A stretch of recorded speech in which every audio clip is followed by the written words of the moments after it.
Si Shirley Icot, taga Cali Dos Hermanos, niining syudad, napili nga awardee alang sa Visayas 2009 City Micro Entrepreneur of the Year sa Masikap category. Kini nga pahibalo nagarikan kang Rodora Signoron, ang Area Manager sa Negros Women for Tomorrow Foundation Incorporated, Area 5 ni atong Nobyembre 4, 2009. Si Shirley tag-iya sa Free Cheese Peanuts, usa ka miyembro sa NWTF, Project Nungganon San Carlos. Mao'y mituboy kaniya sa maong kompetisyon.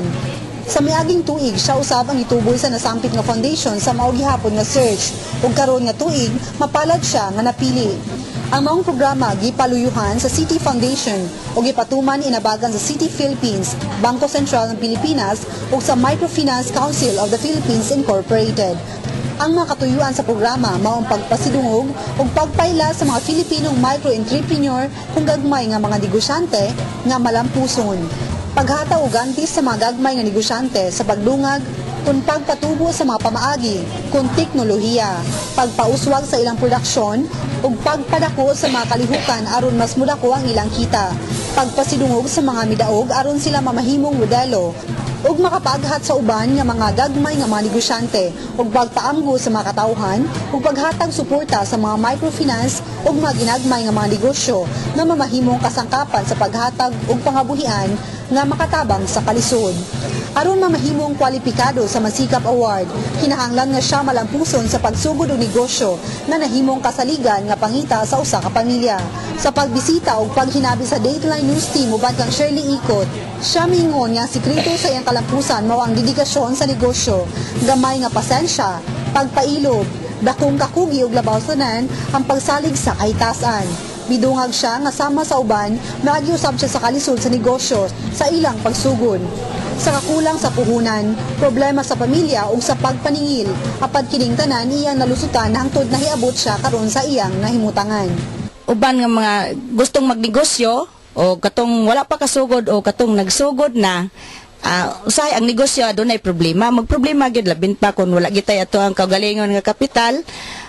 Pres na ko, wagi ko'y kaugalingon kapital primero, inutang lang gyud 5-6 pa.